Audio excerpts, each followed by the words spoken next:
Olá, graça e paz, sou o pastor Marcos. Nós vamos continuar a nossa série de estudos em Neemias. Neemias capítulo 1, verso 8c. E o rei Masdeu, porque a boa mão do Senhor era comigo. Talvez você já tenha se perguntado ou tenha se passado no seu coração, onde está Deus? Nós muitas vezes nos parecemos com os judeus da época de Jesus pedindo sinais, ou com os israelitas pedindo constantemente provas do amor de Deus. Deus opera maravilhas, isto é claro, nós vemos isso em toda a história bíblica, no ministério de Jesus, mas a fé bíblica é primeiramente racional, ela é envolvida de conteúdo. Afinal, durante todo o Antigo Testamento, nós não vemos Deus exortando o povo assim, veja Israel, mas sim, ouça Israel, porque a fé vem pelo ouvir e ouvir a palavra de Deus. Onde está Deus? Onde está Deus nos momentos difíceis? Será que Ele se importa? Será que Ele se ausentou? Será que Ele está cochilando? Será que Ele não está vendo? Será que Ele não pode agir em nosso favor? Hoje nós vamos ver à luz dos 10 primeiros versículos do capítulo 2 de Neemias sobre o Deus que trabalha nos bastidores, o protagonista que trabalha nos bastidores. Deus é o protagonista da história, mas muitas vezes Ele está nos bastidores, operando de maneira maravilhosa, e nós precisamos aprender a enxergar a providência, o cuidado, o zelo, o amor de Deus nos mínimos detalhes na nossa vida, não somente quando vemos coisas espetaculares acontecendo. E devemos ter até um cuidado com estas coisas, porque muitos sinais e prodígios seriam realizados, mas para afastar o povo da verdade e da palavra de Deus. Neste verso que nós lemos, Neemias reconhece que a boa mão de Deus era com ele. Neemias fala que a mão de Deus é boa, ou seja, estava fazendo algo bom. Deus estava conduzindo Neemias e o plano e toda a história segundo a sua bondade. E ele diz, era comigo, ou seja, Deus estava com ele o tempo todo. Primeiramente, nós vamos ver que nos bastidores da vida, Deus está trabalhando em nós. O capítulo 2 inicia 4 meses após o evento do capítulo 1, quando Neemias soube notícias do restante que ficou em Jerusalém, do caos, do sofrimento, de tudo que estava acontecendo ali com o seu povo. Nesses 4 meses, pelo que o próprio texto nos diz, Neemias esteve orando, jejuando, em comunhão com Deus, guardando aquele sofrimento, aquela angústia, esperando respostas e esperando uma oportunidade. Provérbios 13:12 diz que a esperança que se adia faz adoecer o coração, mas o desejo cumprido é árvore de vida. Há quanto tempo você está esperando uma resposta? Há quanto tempo você está debaixo de sofrimento? Há quanto tempo está durando a sua angústia? Neemias passou 4 meses orando e jejuando e esperando uma resposta de Deus, esperando uma oportunidade. Até porque ele não poderia chegar diante do rei e declarar o motivo da sua dor. Neemias estava numa terra estranha, no reino da Pérsia, diante de Xerxes, a quem ele servia como copeiro. E Neemias estava ali só para servir. Neemias não poderia levar suas causas pessoais. Isso poderia colocar a sua vida até em risco. Imagine Neemias preocupado, angustiado, longe do seu povo, sem poder fazer nada, a não ser esperar em silêncio. Mas este silêncio e este momento de espera não significa que Deus está indiferente ou que Ele não esteja agindo. Deus está trabalhando em nós. Como diz Tiago no primeiro capítulo de sua epístola, que nós devemos ter por motivo de toda alegria o passar por várias provações. E porque não pela provação em si, não pela dor em si, mas pelo propósito das provações, que segundo Tiago é termos o caráter trabalhado, é nos tornarmos íntegros, é Deus trabalhar o nosso coração. Paulo em Romanos 12:12 diz, regozijai-vos na esperança e sede pacientes na tribulação. Neste momento, Deus está trabalhando em nós. E uma das coisas que Deus trabalha em Neemias e também em nós é a paciência. Mas em segundo lugar, Deus trabalhou a coragem em Neemias. Ele não conseguiu esconder o seu semblante triste. Era visível. Por isso que a Bíblia diz que o coração alegre formoseia o rosto. Ele transpareceu que estava preocupado e triste. E o copeiro deveria sempre estar alegre diante do rei. Lembra do bobo da corte? É bem semelhante. Ele nunca deveria levar as suas causas pessoais. Ele sempre deveria estar alegre para alegrar o rei. Mas ele não conseguiu esconder o seu coração triste e angustiado. E o rei lhe pergunta sobre o seu coração. O rei diz: por que está triste o seu semblante? Você tem tristeza de coração. Mas Neemias cria coragem e responde ao rei e abre o seu coração e revela a causa da sua tristeza. Deus está trabalhando no coração de Neemias a coragem. O texto diz que ele até temeu, ele até teve medo do rei, da reação do rei. Mas o Espírito Santo de Deus deu a ele intrepidez e coragem. Deus também trabalha nos momentos de aflição, a coragem no nosso coração, a intrepidez. Por exemplo, em Josué 1:9, quando Josué fica no lugar de Moisés e tem aquela grande missão diante dele de conduzir o povo à terra prometida, Deus vem a Josué e diz: não te mandei eu, ser forte e corajoso. Assim como eu fui com Moisés, eu serei contigo. É este Deus que nos encoraja. Isaías 41:10 diz: não temas, eu sou contigo, não te assombres, porque eu sou teu Deus, eu te esforço, eu te fortaleço e eu te ajudo. Este é o nosso Deus. Mas Deus também trabalha no coração de Neemias a sabedoria. Como Neemias iria falar com aquele rei? Qualquer palavra mal colocada poderia custar a sua vida. Mas Deus dá sabedoria a Neemias no responder, pois Neemias demonstra sua preocupação com o seu povo, com o sepultamento do seu povo, com o destino do seu povo. E é interessante porque por mais que os persas fossem perversos contra seus inimigos, tivessem as suas práticas ali malignas, mas eles eram um povo que honrava os seus antepassados. E Deus dá sabedoria a Neemias para colocar essa questão diante do rei. E isso com certeza toca ali o coração de Xerxes pela graça e pela ação de Deus. Mas esta é sabedoria que vem de Deus. Por isso que Tiago diz no início da sua epístola também: se alguém necessita de sabedoria, peça a Deus. Mais à frente ele vai dizer que não é uma sabedoria humana, que é terrena, diabólica, mas é uma sabedoria que vem do alto, cheia de frutos de justiça. O temor do Senhor é o princípio da sabedoria. As pessoas podem ser inteligentes, mas a sabedoria vem de Deus. Porque a sabedoria é o conhecimento colocado em prática visando o amor. O conhecimento só tem sentido se nos conduz ao amor a Deus e ao próximo. E é muito bom ressaltar aqui, em se tratando de pedir sabedoria, porque antes de Neemias responder ao rei, ele ora em secreto.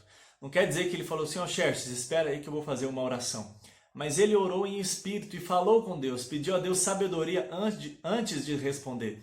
E assim também nós precisamos nos ajoelhar diante de Deus antes de nos levantarmos diante dos homens. Mas Deus não só trabalha em nós, como também trabalha por nós. Deus com certeza está no controle de absolutamente tudo, inclusive dos reis. Ele é o rei dos reis. Provérbios 21:1 diz que como ribeiros de água, assim é o coração do rei na mão do Senhor, e ele o inclina conforme o seu querer, conforme a sua vontade. Creio que neste texto em que Neemias reconhece que a boa mão do Senhor era com ele, isto inclui a própria iniciativa de Xerxes perguntar a Neemias por que ele estava triste. Deus também está aqui respondendo à oração de Neemias. Se nós olharmos no final do capítulo 1, Neemias pede favor diante de Deus e ele diz: nesse tempo eu era copeiro do rei. Neemias já pediu que houvesse algum favor da parte de Deus em relação ao rei Xerxes. E em seguida, Xerxes ouve as palavras de Neemias com atenção. Neemias ali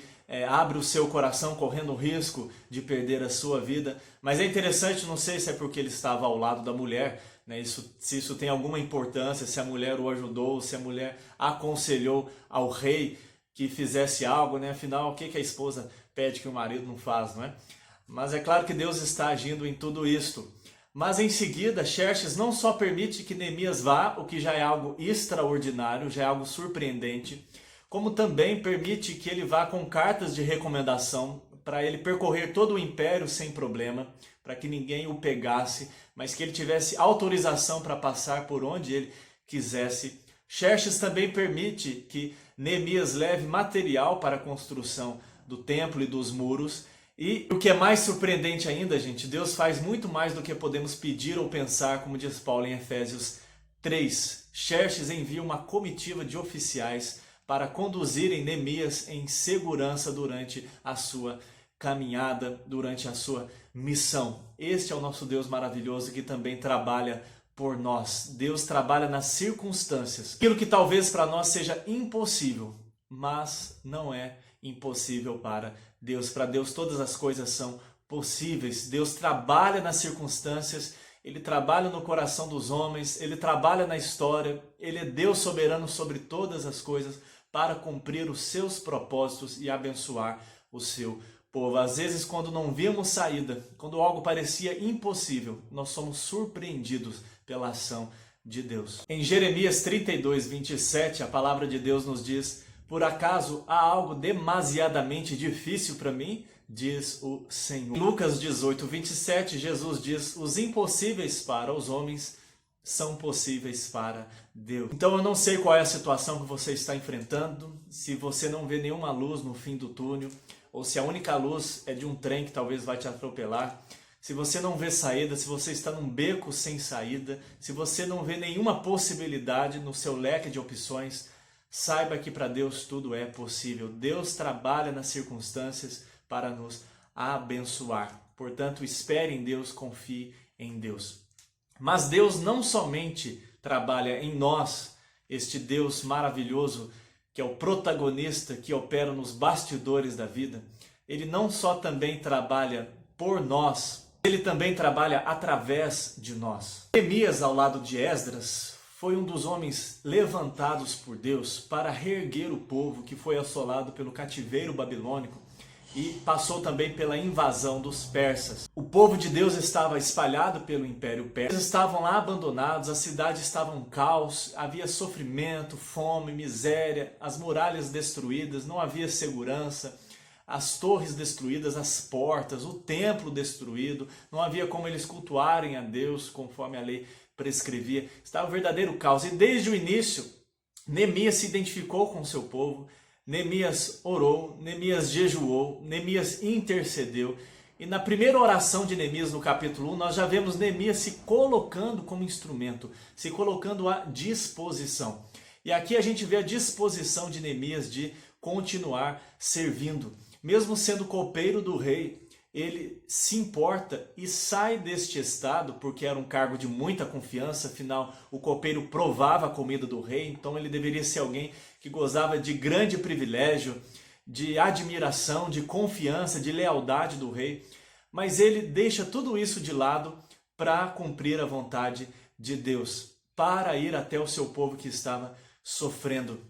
E Neemias pede mercê ao rei para poder ir, conversa com o rei, ele pede para fazer esta missão, para fazer esta viagem, ele recebe estas cartas para transitar em todo o império, ele ajunta material e ele coloca a sua vida em risco, quando logo no final do capítulo 2 a gente percebe aí que já se levantou uma oposição. Neemias sai desta área de conforto para se arriscar, para trabalhar, para se comprometer, porque Deus também trabalha através de nós. Deus trabalha primeiro em nós, para depois trabalhar por meio de nós. Mas não quer dizer, pessoal, que Neemias seja insubstituível. Não é Deus quem precisa de Neemias, é Neemias quem carece de Deus. Deus poderia ter levantado qualquer outro, mas Deus resolveu levantar Neemias, assim como pode levantar a mim e a você para fazer a sua obra. Mas o mais precioso de observar na história de Neemias é que a sua pessoa em vários momentos e os seus atos são apenas uma sombra e tipificam o verdadeiro restaurador do verdadeiro Israel, que é Jesus Cristo. Aquele que na cruz, através da sua morte e ressurreição, restaurou o verdadeiro povo de Deus. Ele mesmo disse, falando de si, que destruiria o templo e reconstruiria em 3 dias. E ele estava referindo a sua obra na cruz, porque ele é o tabernáculo de Deus com os homens, e nele nós somos feitos santuário de Deus. A igreja é templo do Espírito Santo de Deus, e ele trouxe verdadeira restauração. Este Cristo que nós vemos como Neemias orando, tendo comunhão com Deus, se preparando no deserto durante 40 dias para iniciar o seu ministério. Jesus é este mediador que intercedeu não diante de um rei terreno, mas diante do Rei do Universo. Ele é o nosso advogado à destra de Deus Pai e é através dele que nós temos favor, não de um rei terreno, mas do Rei do Universo.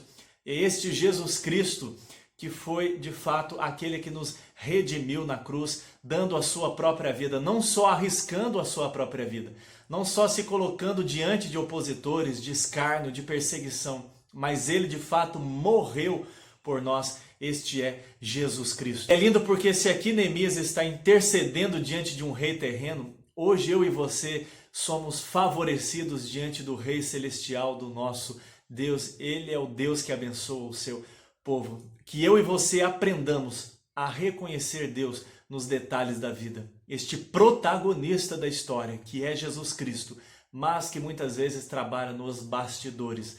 Porque este Deus trabalha em nós desenvolvendo virtudes cristãs. Este Deus trabalha por nós, movendo as circunstâncias para nos abençoar. E este Deus que também trabalha através de nós pela sua graça. Que Deus te abençoe e louvado seja Jesus Cristo, o nosso restaurador, aquele que é o nosso Rei diante do qual nós colocamos a nossa vida e a nossa vida está segura. Deus te abençoe e um abraço.